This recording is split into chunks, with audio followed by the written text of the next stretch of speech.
Welcome back. It is still Afrosport now in focus. Let's head to Serie A next. A quick look at the results from Serie A over the weekend.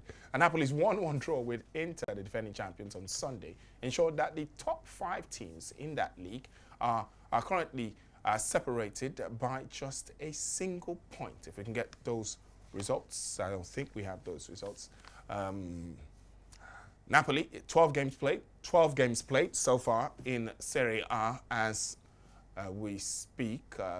26 points for Napoli, who are top. And then look at that long list, we call it Atalanta, Fiorentina, Inter Milan, and Lazio. Lazio have been really impressive this year, 25 points each. And then if you want to narrow it down to 2 points, then the top 6 are separated by just 2 points. I don't think we've seen something like this in a while, maybe ever.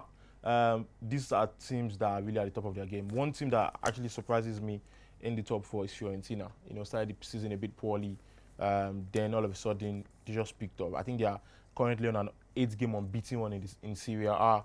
Atalanta, who are second on the table, are currently on a 7-game unbeaten one in Serie A too. I think they last lost in that shocking. And you know, the funny thing is, there were rave reviews about Thiago Motta before the season started at Juventus. Yeah. He's made them extremely difficult to beat, as you can see. They've not lost. Yeah, but they haven't lost a game in Serie A this year. Yeah, in this season, by the way. But I think one thing for me is he focuses so much on the defense, and maybe he accepts that the team is not as great as people think they are.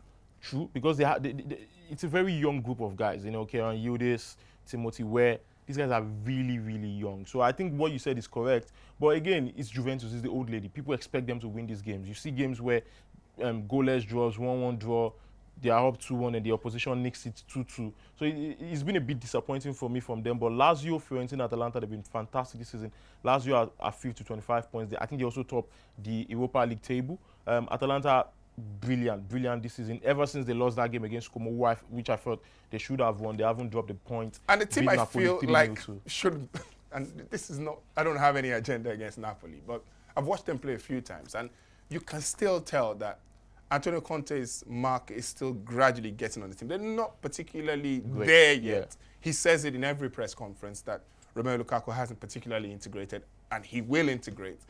Should that be scary for the rest of the league, that Antonio Conte still doesn't feel like his Napoli team are playing anywhere near what he feels they can do at the moment? Yeah, they should be, because he's talking about a striker that has over 300 career goals.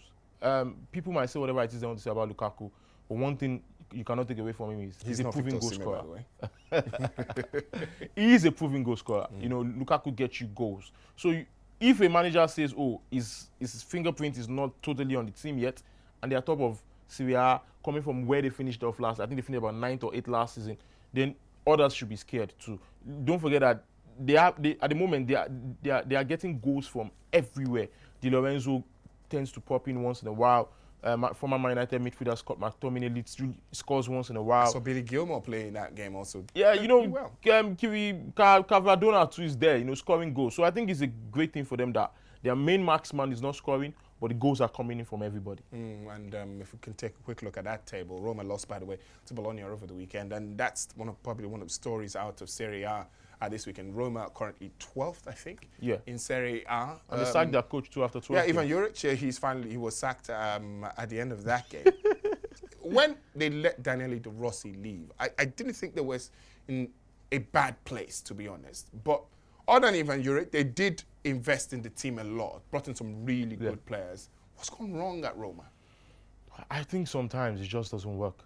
I think, first of all, I think they made their biggest mistake in letting Mourinho go. It might sound like a cliche statement, but he's won you guys something. I think when a coach wins, you need to give him time. I don't buy the idea of always, you know, ending everything once the coach drops a bit of form. I think at the moment, like you said, they don't have as good players as they think they have. You know, look at the Dybalas of this world, the Pellegrinis and whatever. I don't think they are as great as they are as a team, as they think they are as a team. But it's a bit disappointing that they are 12th. This is one of the traditional sides in Serie A. Hopefully they can pick themselves up.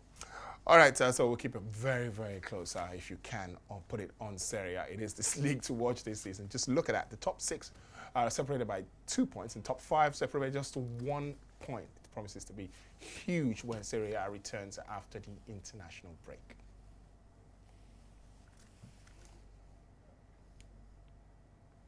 Well, thank you very much for watching Afrosport 9 Focus. Thank you very much for coming through. Ibikunle Asalako, in-house analyst here at Afrosport. My name is Tolu Shotade. Thank you very, very much for watching. We'll see you next time.